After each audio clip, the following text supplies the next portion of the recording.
Okay, we've made it to our final closing conversation. And the goal of this last quick hitting session is going to be to sort of put in perspective what we've heard a bit, identify some possible opportunities and lingering gaps in our knowledge base. And to do that, we've brought to the stage two perfect closers.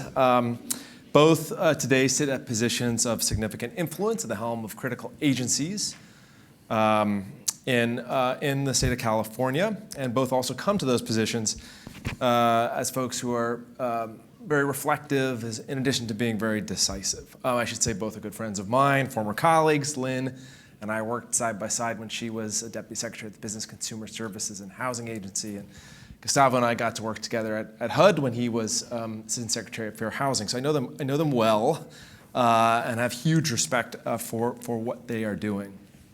So today, Lynn von Koch-Liebert directs the Strategic Growth Council, the state body that is tasked not just with administering a very substantial amount of cap and trade revenues that go back into investments that merge housing and programs aligned with the state's climate goals, but also tasked sort of more broadly with organizing the state across these sometimes disparate policy goals of getting 3.5 million new homes and lowering, getting carbon neutrality in 20 years, wildly aspirational goals.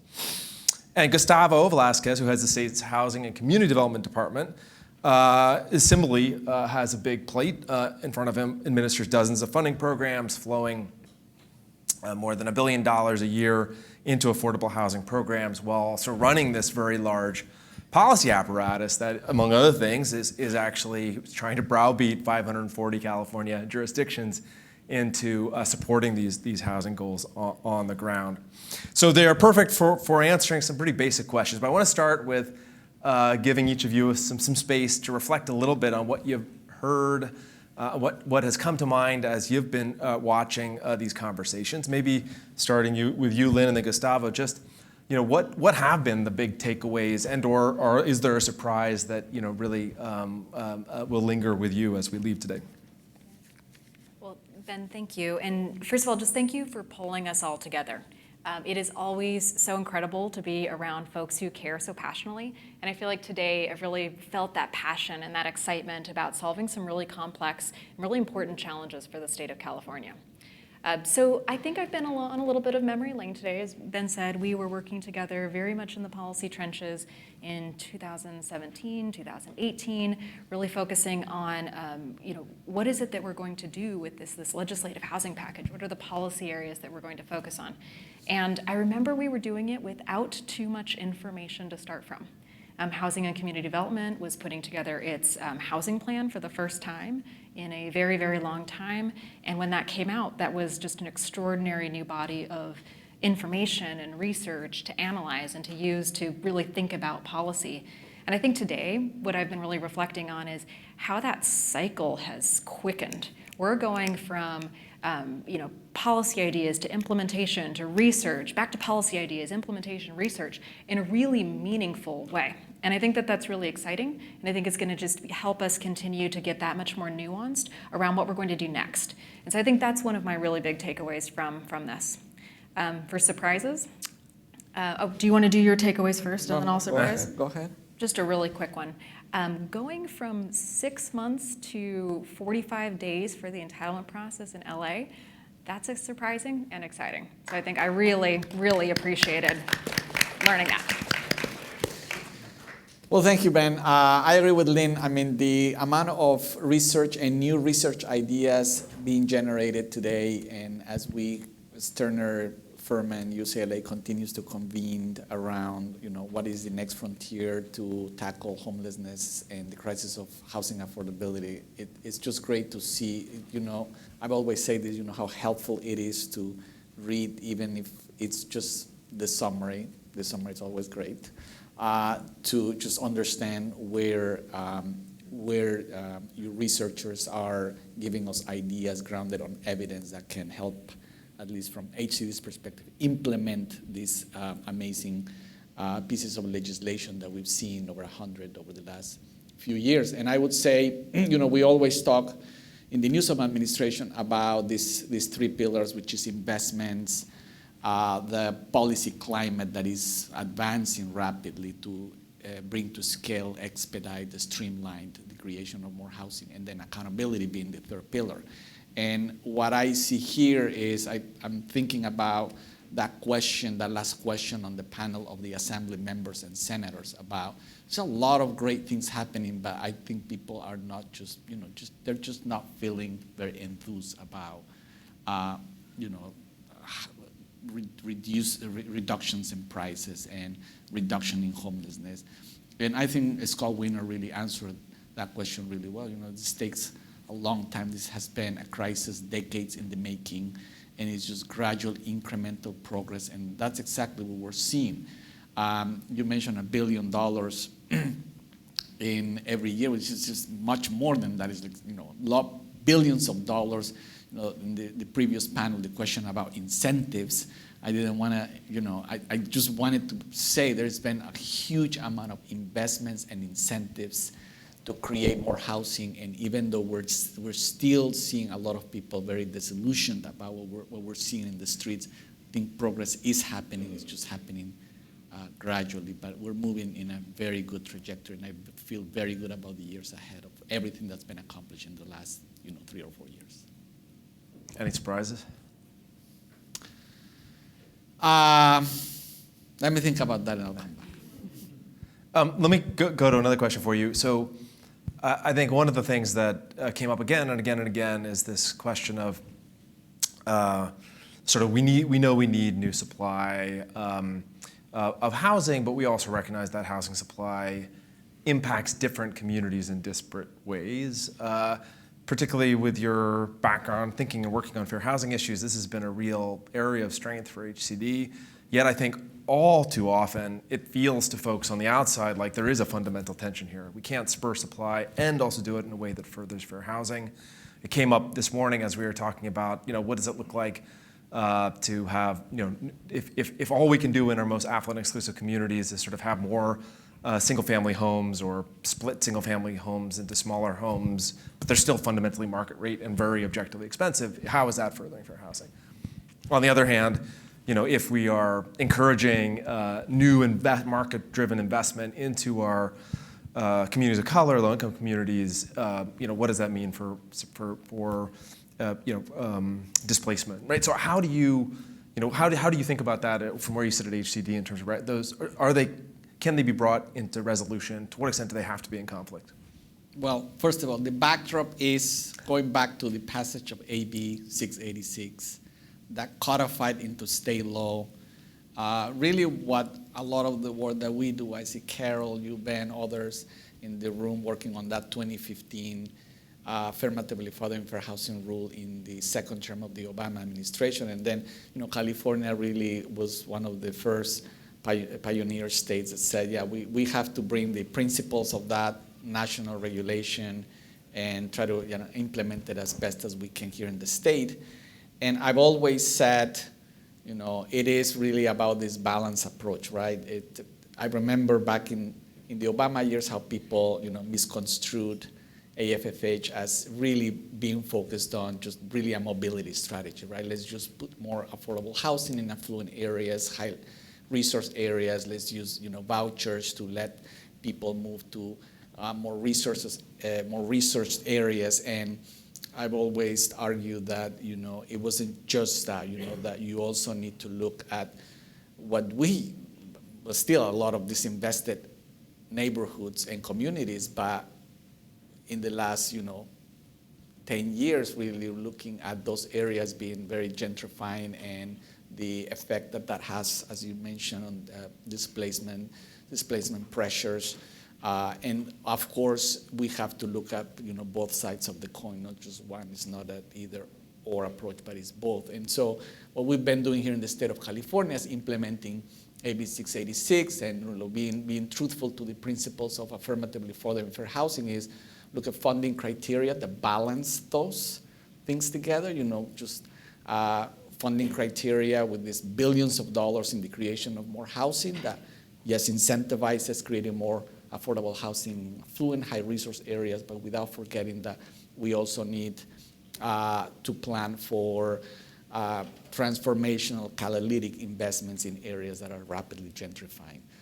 Bay Area around BART is a good example. We are investing a lot of money in creating a new pipeline of deeply affordable, in some instances, 100% affordable housing near BART stations where we know, the housing is just quickly moving to market rate, and or investors buying naturally occurring affordable housing and making a killing, and to the expense of low-income people that used to live there for generations. And so its funding criteria is paying attention to housing elements and how we guide local jurisdictions to ensure that they plan for housing that truly reverses legacy of racial segregation in the sense of this balanced approach as well. It's our pro-housing designation program, where we give these incentives to local jurisdictions so long as they are moving in the direction to further fair housing, again, with this balanced approach. So it's just a lot of measures, accountability. We just, with the help of the Attorney General Office, we filed 2 cases in court, Anaheim and Elk Grove, jurisdictions that deny housing against, that will serve persons with disabilities. So it's just a number of areas in which the administration is moving to be, again, faithful to this balanced approach that is, it's really the spirit of how we further fair housing. Let me push on that just a little bit more, because I think it is an important topic. So I think, in a way, it's easier when you just look at the funding side, affordable housing funding side of things. I think once you step into the zoning conversation and you're coming at it from the perspective of a small city where you don't have the confidence that you'll have the resources that you need, the levers that you can pull are the zoning levers. And so, have you seen issues there where you are struggling with, okay, if the only lever this jurisdiction says they can pull is sort of a zoning and land use one to achieve furthering fair housing, is there a risk that, again, the unintended consequences we talked about earlier, how do we help them avoid situations where they maybe move too far in one direction using the levers? We see that risk, and it is because we see that risk that I'm just going to say the vast majority of the housing elements that are yet not certified by the state of California is because they have not, accomplished establishing strategies and programs that will minimize that risk. That they're just focusing with a narrow lens on how they're proposing based on our AFFH guidance to affirmatively further fair housing. And so we see that all the time. And that's why, and by the way, local jurisdictions have a big learning curve around this. And so it's been a lot of education and technical assistance in order for them to understand what is truly to further fair housing. But we see that risk all the time, and we're working very, very hard to finally have those jurisdictions that are getting compliance to do so. If I could take it a little bit into the project side as well, I think there's a real opportunity that we're seeing. We see it with the Affordable Housing Sustainable Communities program that we jointly administer. And that's around creating the opportunities through projects, housing or other, where applicants and residents are funded to create anti-displacement plans. And so that becomes part of the project idea that then the state funds through programming. And I think that that's another way to look at this also, where we're actually incentivizing, funding, resourcing, and supporting the development of these plans as part of the project. And we're seeing a lot of traction in that space because I think, one, it means that the plan is coming from a really grassroots perspective. It's designed, it's developed by and for and with the residents who are then going to be in the area. And I think that sometimes when we take that approach, both you see a bit of power sharing, power building, the community capacity is really enriched, but then there's a lot of ownership that can come with those anti-displacement plans because there is a real clear understanding of the origin of where they came from. So I know we're consistently looking for places where even at that project level, you can support that intervention in that specific way as well. Very nice. Let me stick with you, Lynn, because I also want to shift to the question of just where we add the new homes that we know we need to add. And I think a lot of what we talked about today with smaller structures, single family, transit corridors, a lot of that is infill. which often aligns well with our climate goals, so like leveraging our existing infrastructure. But it's interesting. I mean, we often reflect on the fact that with the housing goal that we aspire to hit of whatever it is, 200,000 units a year or 200 and change.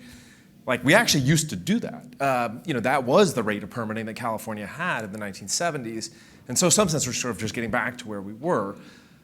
But most of those units, almost all of them in the 70s, were greenfield development. And I think there is a big question out there, which is, can we ever get to the numbers of homes that we know we need through just doing infill? I think many people will say absolutely not. If there isn't some greenfield development out there, we can't hit those numbers. So where are you on this issue, and sort of in a world in which we're trying to have lots of rezonings, upzonings, expedited permitting, what are the implications of that for more housing existing outside of our existing urban boundaries? Mm-hmm. It's a great question, and it's a complicated question, because I think there's kind of the existing pressures that we all feel every day, but then there's also our future selves and thinking about what we really need to achieve as it relates to housing and climate. And I think that's where that conflict sits. And so when I think about it, and I'm wearing my futurist hat, I am thinking that we need to move fast but not break things. And if we're incentivizing, or we're not putting conditions, or we're not really thinking very carefully about the true cost of greenfield development, then we're going to end up creating liabilities that are going to be, our future generations are going to be having to manage. And so I think about that in terms of disinvestment in our existing urbanized areas or built-up environments. I think about that in terms of the pressures and the strain on operating costs of our housing-related infrastructure, on our transportation infrastructure. I think about it in terms of the health equity costs of knowing that the further out we build, the more we're adding to our urban landscape, the more time people are in cars. The more time people are away from their families, the more time they're sitting in traffic and breathing in pollutants. And all of that comes with such a significant financial and social cost that if we just say production at all costs, we're going to be shooting ourselves in the foot. And the future us is going to look back and say, we had this opportunity to really think about what California looks like in the future, and maybe we squandered it. I like to think that right now where we are is that we're at this juncture point where, similar to when people were going through the Industrial Revolution, or if they were sitting at the precipice of the New Deal and saying, what are we going to do? What is this world, this future world we're going to build for ourselves? I think we're at a similar juncture where we both need to be tackling affordability, housing, and climate change, and we have to do it all together. And so I like to start with thinking about, what does that look like? What does the good end state goal look like? And I think it's where housing is part of our climate solution.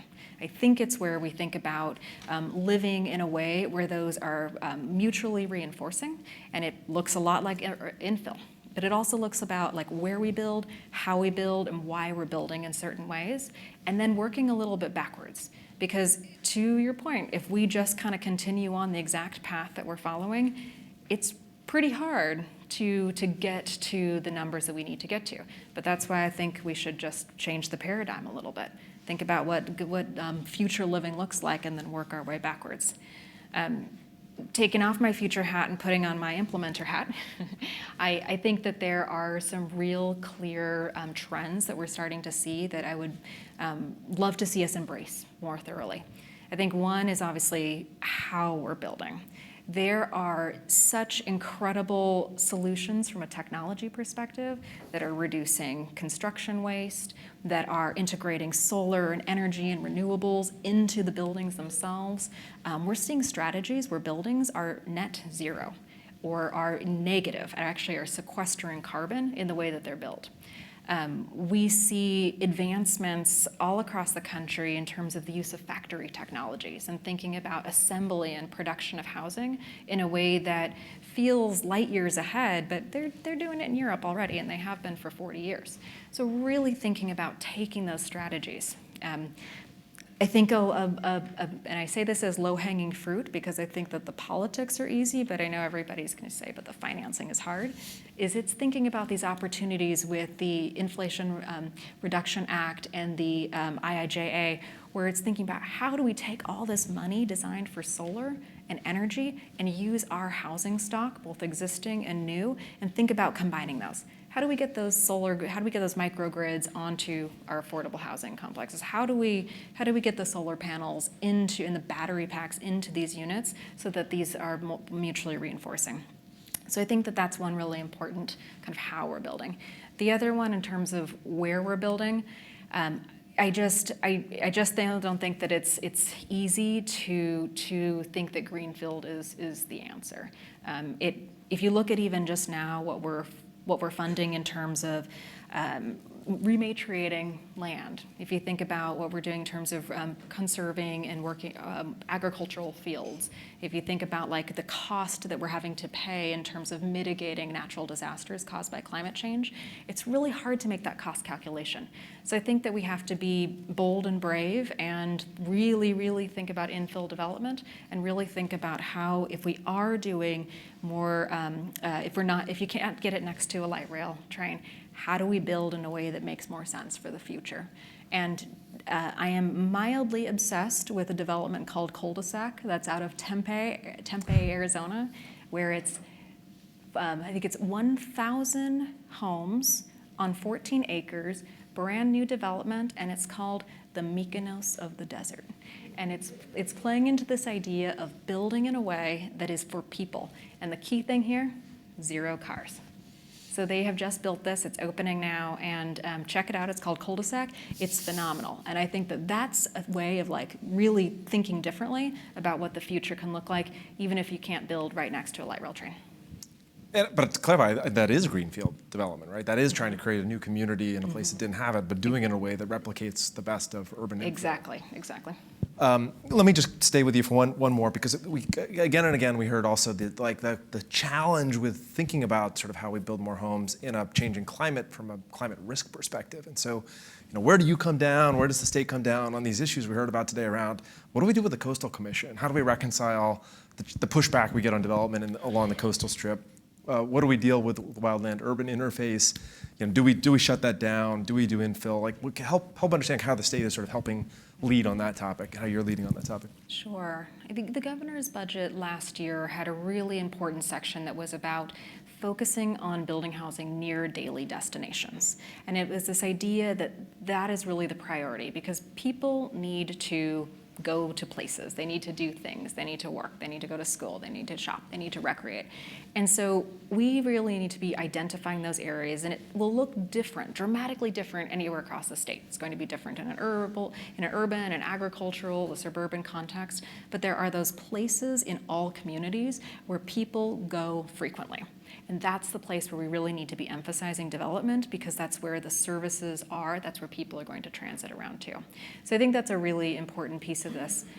The other thing I'm really excited about that my agency is focused on is a working group that is internal to the state, but then through the council, it's really working on making all of this information as publicly available as possible. And that's on thinking, how can we across the state really deconflict where there are policy programs that are asking for local implementers to do both?